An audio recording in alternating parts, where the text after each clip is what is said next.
Well, hello there, my friends. Chris Marcus here with you for Arcadia Economics on 5 o'clock Eastern on a Wednesday. And today we are going to dig into how silver price, man, it got close to 60 bucks today within 35 cents. And as you might imagine, or maybe you don't imagine, there are actually a couple of reasons why that I have not heard mentioned many places elsewhere. So welcome on in and hope you're having a great day out there. And we'll go through them together here. Although first, a quick look at the pricing. We see gold still up 14 bucks on the day. The future's at 42.34 and a half. Won't round up, we'll be precise there. Silver futures 58.93, and there you can see the spread between spot price narrowed a little bit. It was about 60 cents yesterday, came in a bit. And what do we have here? About 45 cents. So we will dig into that as well as a handful of other things. Still a little bit of divergence in the price quoting. So I mentioned this in yesterday's Substack column, but especially right now. So we have 58.93 on CME. And here, okay, so they are matching. What does CNBC have? Okay, well, even 20 minutes ago, they weren't all lining up. So seems like something happened ever since the CME got shut down the other night. But anyway, as you can see you could pick any one of these charts and, well, you could look on the chart or just scroll down here where you see day high $59.65 for silver.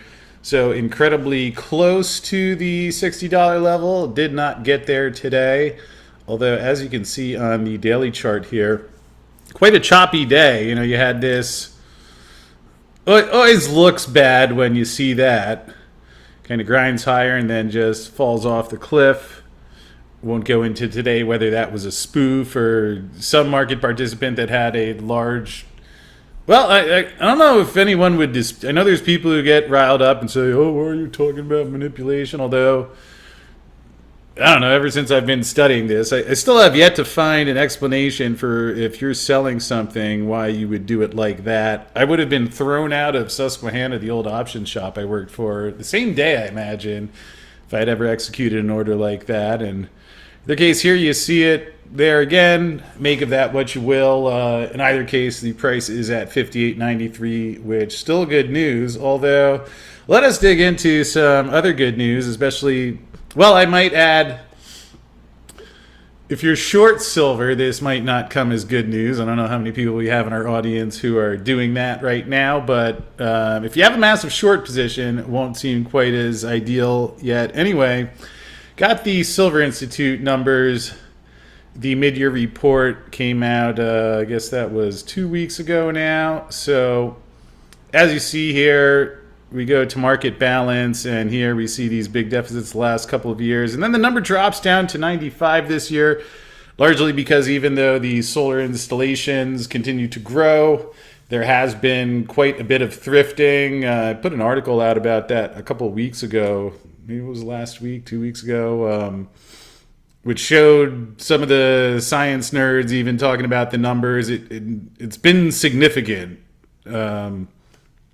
So... Anyway, you get down to still a deficit, but not as big yet.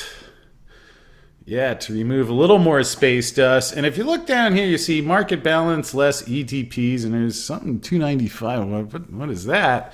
So basically, the way they do the numbers here, and I do not subscribe to the Silver Institute conspiracy theory.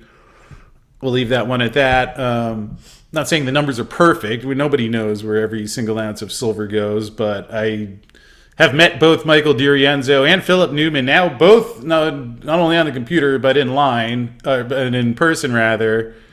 And if you want to tell me, if someone wants to say they disagree with the numbers, or I know there were revisions, there's revisions, a lot of numbers, yet I would be willing to bet against any sort of nefarious manipulation of the data. So that aside, either case, we look down here and we see 200 brings it to 295. Basically what they do here is they strip out what happens with the ETFs, which I know Jeff Christian of CPM Group, he considers this the number, or actually Jeff Christian takes out, when he calculates supply and demand balance, he doesn't include investment silver either, which is what he feels is the true supply-demand balance, which, I mean, I think there's room for all three approaches, whether you're stripping out investment silver or ETPs or putting them all in. I mean, depending on what you're looking for,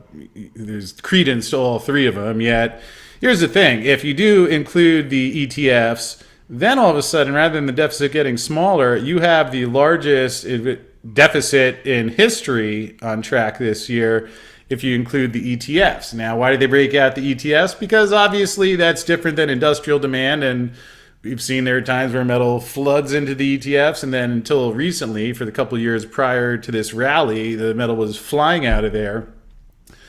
So, but if you include it, that's what you get. And at least if the metal is going in there, I think that's relevant as a total summation figure. And here's the thing. Well, are we expecting metal to go in and out of the ETFs? Well, I couldn't tell you the exact answer, but most likely if the price rises, you can generally think there's going to be metal going in, since that's how that part of the institutional market often works. Not a guarantee, but if the price goes down, you'd probably see metal come out. And like I promised the other day, today we don't have to just think about it. We can look at it exactly. Here are the gold ETFs. By the way, if you guys use gold charts or us, if you do this top line, you're getting COMEX as well. If you do this second line, then subtracts out COMEX, so you get just the ETFs and fund holdings. So we have clicked on that one, and we'll look at the daily 3-month. So at least so far in November, this is the gold chart. Interesting, you had, and I believe this was, yeah, there. Here you can see the blue line is the price. So when here, you have a little dip there, metal comes out. You have a dip here, metal comes out. You have the price going up, and really over the last month or so, gold continuing to go into ETFs. Why is gold being purchased in the ETFs? You can look at CNBC or Bloomberg. They're pasting it everywhere. Now the Fed's definitely going to cut in December. Amazing to me that they don't mention that. Oh yeah, and Trump's getting someone supposed to name his chairman candidate in December that was going to lower rates even faster. Yet if that's going to be the commentary out of the Fed, and I guess the White House, just imagine Mohammed Al-Arian being concerned about the lack of independence between the two. I'm gonna find a way to track him down and email him that conversation where Volcker talks about how when Reagan was about to be elected, James Baker came in and basically told him that he was not raising interest rates. Nonetheless, it sure seems like there's more cutting ahead, let alone when we go to QE, let alone when you run into more overt problems in the bond market. And so far, metal is continuing to go in. And if you're saying, well, all right, enough about gold, let's see silver. Well, I'll show you silver.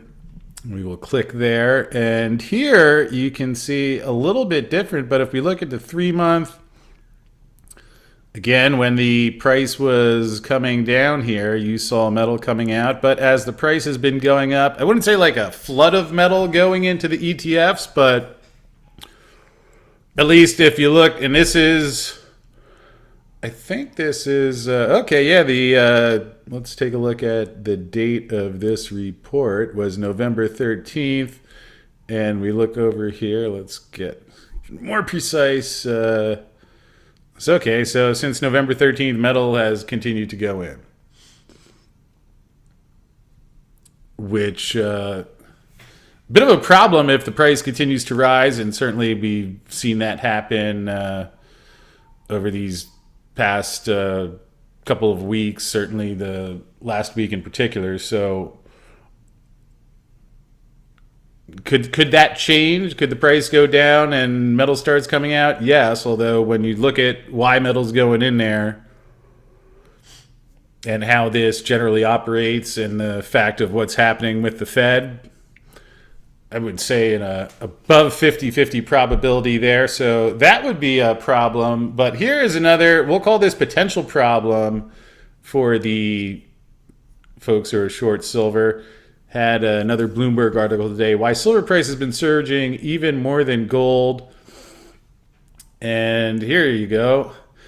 Why has silver rallied so much this year? Often moves in tandem with gold, blah, blah, blah. But heavy debt loads in major countries such as US, France, Japan, and basically everywhere else on the planet and a lack of political will, which is also readily available in multiple locations in global governments, has led investors to stock up on silver and other alternative assets this year in a wider retreat from government bonds. And by the way, this will deserve its own show and probably column too, yet it's fascinating. We haven't even seen the exodus out of the U.S. bond market yet, which, well, I mean, maybe it was 15 years early on the silver move, but similar with what else are you expecting people as they sit there, get a negative return, real return, that's going to be increasingly more negative over time. So we'll come back to that another day, but here, maybe you've heard this one before. Global silver mine input has been constrained by declining ore grades and limited new project development. Mexico, Peru, and China, the top three producers,